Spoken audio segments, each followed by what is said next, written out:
lo que yo veo aquí es que a veces en lo práctico mínimo, creo que es un error cuando una mujer que tiene un esposo o viceversa, no creyente, está muy involucrado o involucrada en la iglesia. A lo que me refiero no es que no estén involucrados o involucradas, sino que, por ejemplo, si es la mujer, no te pude cocinar porque tengo junta de whatever, o hay clase de X cosa. Eso, en cuanto a conducta, el marido se va a frustrar aún más porque ahora no es solo que, la esposa, no está haciendo tal vez lo que el deber de esposa en su hogar, pero está poniendo en su mente como no creyente, no a Dios primero, él lo ve, está poniendo a la iglesia primero, o al pastor o al líder primero, y eso va a causar conflicto. Vamos a estar leyendo 1 de Pedro capítulo 3 versículos 1 y 2. Y dice lo siguiente: Asimismo, ustedes, mujeres, estén sujetas a sus maridos, de modo que si algunos de ellos son desobedientes a la palabra, puedan ser ganados sin palabra alguna por la conducta de sus mujeres, al observar ellos su conducta casta y respetuosa. Eso es lo que dice la palabra de Dios acerca de las mujeres que obviamente tienen maridos que no están en la fe. Y yo creo que algo que es muy importante tocar, ahorita obviamente hemos estado hablando de la familia, o vamos hablando de la familia, es estos hogares donde a veces, ya sea que haya un padre que es cristiano y un esposo cristiano, una esposa no cristiana, o una madre soltera o padre soltero que está básicamente creciendo a sus hijos en la fe sin una ayuda conyugal, o al revés, una esposa que sea cristiana y el esposo que no es creyente.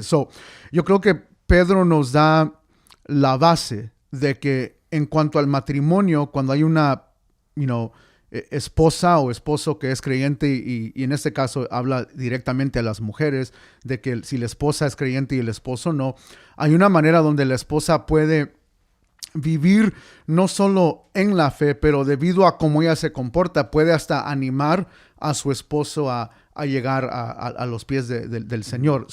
Es básicamente la idea de tocar este aspecto, y yo creo que como para iniciar es bueno reconocer que en la familia hay a veces, quiero hablar aquí específicamente de la familia con padres solteros, que están tratando de crecer a sus hijos de la mejor manera, y obviamente eso ya en sí, el hecho de que el papá o la mamá esté soltero ya acarrea mucha responsabilidad. Hay un mayor de lo que tú y yo sabemos, teniendo aún esposas que nos ayudan con los niños y todo, aún así se siente a veces como se siente difícil. Aún mucho más alguien que tal vez está creciendo a sus hijos, tratando de instruirlos en el Señor, pero están solos. Y yo creo que eso es algo que es entendible, se entiende, se percibe la dificultad que hay en ello, pero a la misma vez el llamado sigue siendo el mismo en este caso, de que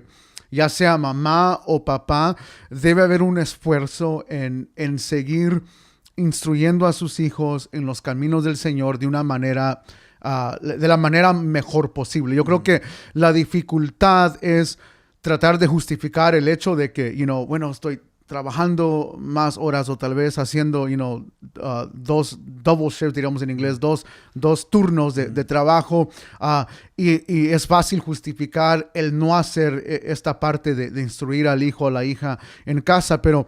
¿Y cómo dirías, perdón que te interrumpa, no, sí, pero sí. ¿cómo, o sea, para una mamá soltera, un papá soltero, prácticamente en ese caso, ¿cómo es que ellos van a ayudar a ministrar a sus hijos de esa manera? Y eso es lo que a eso iba, de no dejar su función de instruir a sus hijos en las cosas del Señor.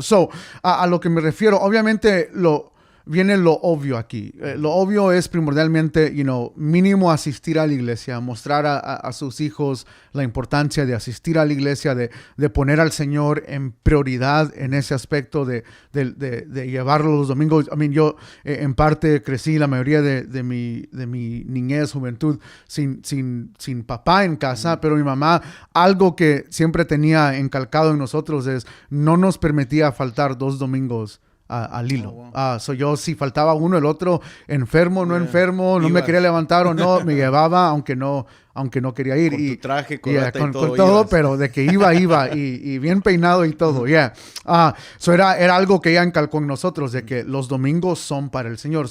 En lo práctico, para mí, eso es fundamental. O sea, no fallamos los domingos y es algo que los padres solteros pueden instruir a sus hijos, este aspecto de importancia del día del Señor.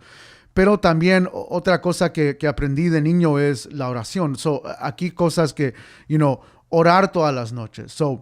Aún si la madre o el padre hace 2 turnos, mínimo ese énfasis de orar, yo agregaría siempre tratar cuando se pueda un mini devocional con los niños, porque ellos van aprendiendo la prioridad de la palabra, la prioridad de tener una relación con el Señor. Son aspectos, yo diría, prácticos que, de nuevo, un padre soltero fácilmente puede justificar porque está cansado, tiene que llegar a cocinar, o sea, un montón de cosas que tiene que hacer al llegar a la casa que se hace fácil justificar, pero, por eso quisiera encalcar que siempre y cuando tener esto como fundamento. Pero, o sea, yo creo que hay ocasiones que podemos, no los voy a justificar, pero... Que no se va a poder hacer. Que no se puede hacer y luego tienen que lidiar con el babysitting, los babysitters, las niñeras o lo que sea. Eso es parte de algo porque tu tiempo como padre soltero se reduce drásticamente. O sea, estás trabajando casi los 2 turnos y las influencias mayores vienen de la escuela y de dónde dejas a tus hijos después de la escuela, porque no los puedes recoger, tienes que dejarlos con el tío o con alguien que los recoja. Tu tiempo es mínimo, ya cuando llegas a la casa ya están dormidos, ¿no? Y eso es un aspecto muy difícil. ¿Qué dirías tú en ese caso de padres solteros que realmente no tienen el tiempo? Por eso, tiene que haber un periodo. O sea, no todos los días. No todos los días, no. Pero el niño tiene que ir aprendiendo ciertas cosas, ciertas importancias. Y obviamente esto cae con padres en general, pero hablando aquí de los padres solteros, por eso digo, es fácil justificar el no hacerlo por todo lo que la madre soltera, la padre soltera tiene que vivir en su día. Yo no me estoy refiriendo a que devocional todas las noches, oración todas las noches, pero aún yo recuerdo estar dormido y mamá venía, o sea, ella lo hacía todas las noches, despierto, dormido, y a veces, bueno, uno siente porque mamá es de las que, mano a imposición de manos, no es simplemente orar, sino que imponía manos y entonces a veces la sentía. Pero aún me daba de niño como que, no voy a tener pesadillas porque mi mamá oró por mí o lo que sea. Pero en ese aspecto, ella lo hacía todas las noches dormido, ¿no? Y ya preparaba tiempos que normalmente para nosotros eran los sábados, porque era el día que no trabajaba, era como tiempo devocional. Pero yo diría, tal vez no todos los días, pero tener esos tiempos para que los hijos vayan aprendiendo la importancia de hacer. O sea, lo que estás diciendo es establecer un patrón para que los hijos vean lo que es importante. Sí. Porque si solamente es trabajo, los niños van a ser creados. O deporte, o daycare. Todo eso es más importante que tiempo en la palabra, la iglesia, cosas de Dios. Como que eso ya se pone en el asiento de atrás, por así decir, ¿no? Y esto también es importante en el aspecto cuando leemos esto, porque habla aquí... Específicamente el apóstol Pedro está hablando de la mujer, pero como tú y yo hemos observado, no solamente es la mujer soltera, también son padres solteros.